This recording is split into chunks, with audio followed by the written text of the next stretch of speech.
It may not mean nothing to y'all, but understand nothing was done for me, so I don't plan on stopping at all. I want this shit forever, mine, ever mine, ever mine. I'm shutting shit down in the mall, and telling that girl she the one for me, and I ain't even planning the call. I want this shit forever, mine. What's poppin' T Squad? It's me, Keisha, and I am here with this week's All Tea All Shade Real Housewives of Salt Lake City Season 4 Reunion Part 2. So part 2 of the reunion begins with Monica and her mom's segment. Her mom is not there. Thank you, God. We didn't need that energy, child. Monica, we find out about the whole Bermuda situation, that her mom went to production and asked could she go on the trip. And production told her no. The fact that this lady was bold enough to go and ask production can she go is just wild. So when she was told she couldn't go, that's when she went to her family and was like, don't film with Monica. She had an attitude. That lady crazy. We also learned that Monica growing up never met her dad.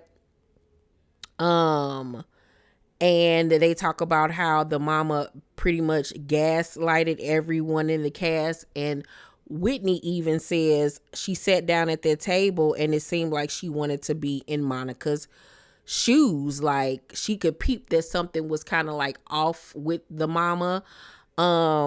She just didn't seem genuine, I guess, to Whitney. Monica thought at one point that she'd botched her audition to be on the show, and she went to her mom crying, and her mama said, let's pray about it. And instead of praying for her to get the job, she said, God, if it's not Monica, let it be me. Oh God. Cause why would you think your old tail gonna be on here? Like what girl? What? Yeah, like that mama is cuckoo for Cocoa Puffs, all right? Whitney tells Monica that she's being manipulated and the A word from her mom. And it totally is, like, because that's not normal on any level, the things that Monica and her mama go through. And like that's just crazy town to me. And it's sad because she's come accustomed to it. And you can tell that drama has seeped over into her life because of the situation she keeps getting her own self in, which is wild. We then learned that Whitney and her mama were estranged for 16 years. They're in a better place now. I forgot that Heather doesn't have a relationship with her mom anymore after leaving the church and joining the show. So, it's quite a few ladies on this show that have mommy issues. And that's something that I think needs to be delved into a lot more moving forward. Then we discussed Monica falling down the steps at Angie's house during the Easter celebration. So after she gotten into it with her mama, she stormed off and was walking downstairs to go get the kids so they could go. And she thought that there was a rail there and it wasn't. And she went sliding down the steps. The camera crew was actually able to catch the aftermath of it, but we heard her tumbling down. Like that wasn't fake at all.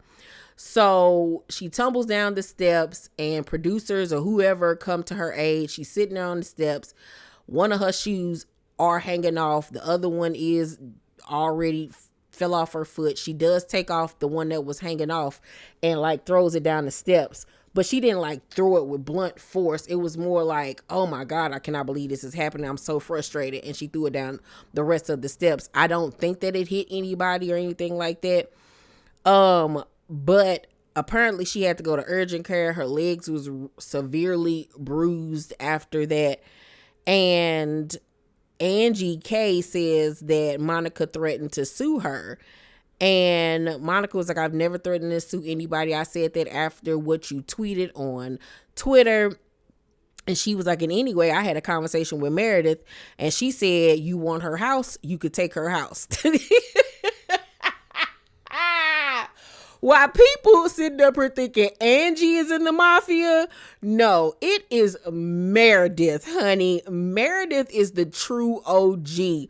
Meredith is so cutthroat, it is not funny, but she keep on telling y'all to leave her alone. If y'all don't mess with Meredith, she won't mess with you.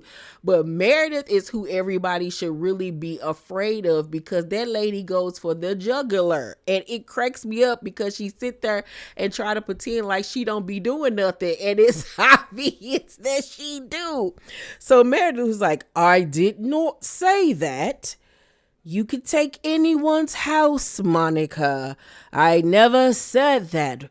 Why would you lie like that, Monica? I said it could be a potential liability. Absolutely. It's like, what? You said it. So Lisa and Monica get to going back and forth, and Lisa says to Monica, you were nasty to me all season. Did you not watch yourself on the show? The old adage goes, don't start none, it won't be none. And from what we saw, you were always starting with her, and then she gathered you up each time and you couldn't handle it. Like, so what are you talking about? Like, the way these ladies like to rewrite history cracks me up. So Lisa was like, as they're arguing back and forth, Monica says, touche. And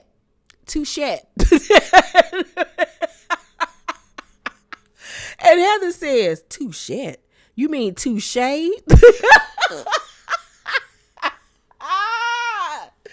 Touche. So Lisa was like, this is why your mother talks to a tree, because you don't listen.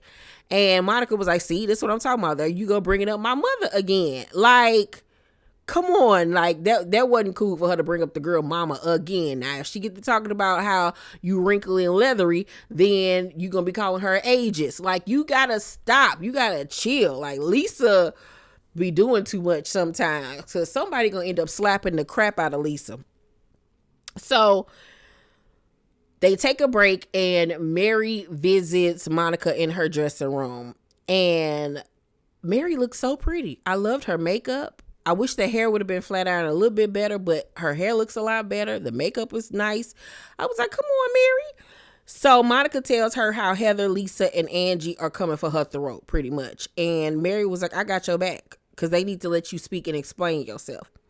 So Mary joins the ladies on stage, and Mary slips on the way out. Thank God she didn't fall. Somebody was already holding her up anyway.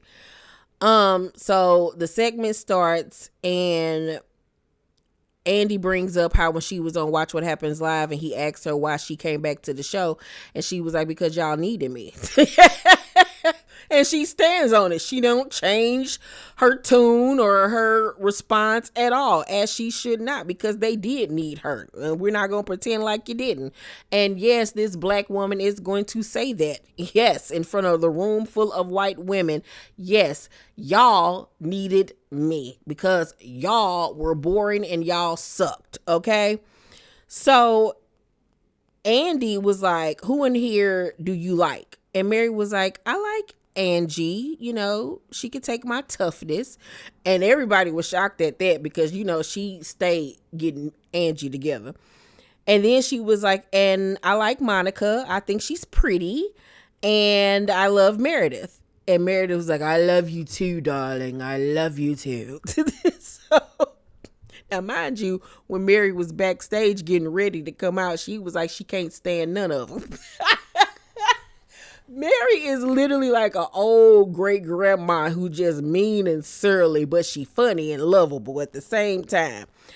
So after that, Mary says that she did like Heather until she watched the show and saw her talking about her house.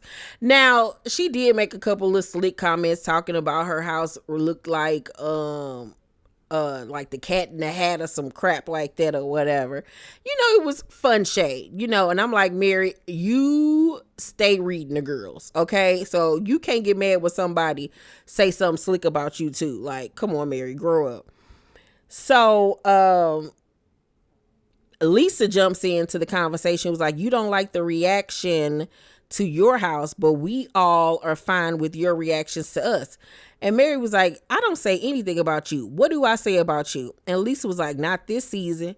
And Mary was like, okay, well, be quiet. Nobody's talking to you.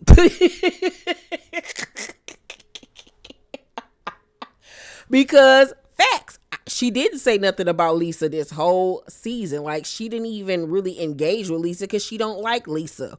Same as she didn't engage with Whitney because she don't like Whitney. You know what I'm saying? So Lisa, you did need to be quiet. And I was happy that she told you need to be quiet.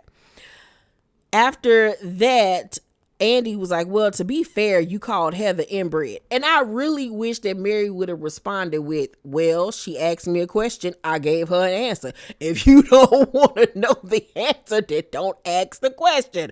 Period. So for talking about her house, Mary then hits Heather with, I was in my house before this show. I didn't need this to get it. Like, you got your house after the show. And Heather and Lisa's like, who? And she was like, you both did. Now, Whitney on the other couch nodding her head like, yep, get him. Talk about my house all you want. I was rich before and will be rich after, okay? So Andy was like, you say everything to people's faces. And she was like, yep, sure do. And I appreciate that about Mary. You ain't never got to worry about her talking behind nobody back because she gonna say it to your face. And Andy is, and it's shocking, but sometimes you say horrible things. And Mary was like, they can say things back to me if they want. And Lisa was like, but when we do, you say, I'm not talking to you anymore. Mary responds, why is she talking? You don't say anything to my face. Our relationship has been done. And I agree. Lisa don't say nothing to her face. She's scared of her. She likes to talk crap behind her back. But like none of them actually like really steps to Mary for real, because they can't read and she'll read them for filth and she don't care and she's unbothered by it all. And Mary ain't good to sit up there and scream and holler with the rest of them like they be doing. Like she's not. She gonna say what she got to say and then she done. Andy then brings up Robert Jr. being married. And Mary was like, I still ain't seen no paperwork, so I don't think that they're married. But the girlfriend, married woman, wife, daughter-in-law, whatever, live with them. And apparently Mary heard them doing the Uchi Wally Wally Bang Bang. But she thought something was like going on, like something was wrong because the girl was hooping and hollering so much, and she walked past when she was walking past the door. So she said she cracked open the door, and that's when she realized they was doing the Uchi Wally Wally Bang Bang, and she hurried up and closed the door. But she told the girl, like, don't be faking in front of him, making him think that it's better than what it actually is. I'm like, Mary, why you hating on your son? It might have been that good to the girl. But my thing is, if you about to be doing all of that, sir, you need to have your own place. And now we've all seen the videos and the photographs of Mary's son all on social media, popping pills and smoking and all of this stuff. Like, he a thug. So I wonder, was that brought up? Does it get brought up? Because I need answers, because he's doing all this stuff obviously in her home. So I wonder like what's gonna happen with that, what's being done with that. I need more context. What happened between Mary and the castmates season 2 comes up. Mary was very disappointed and hurt by the things that Whitney and some of the other ladies said about her and her family and her church. Whitney said that Mary and Robert Sr. were predators and all of that stuff. And Whitney apologized for calling them that. Mary wasn't buying it and didn't accept it. And I don't blame her. And Whitney then goes on to say how she doesn't feel like Mary has grown over these past few years, but she's grown herself because she's went to therapy, this, that, and the third. And Mary was like, so you cursing at me on Twitter means that you're growing up, that you have experienced growth. Like 1 + 1 ain't equaling 2. So Whitney was like, well, you've said things to me on social media. She was like, what have I said about you?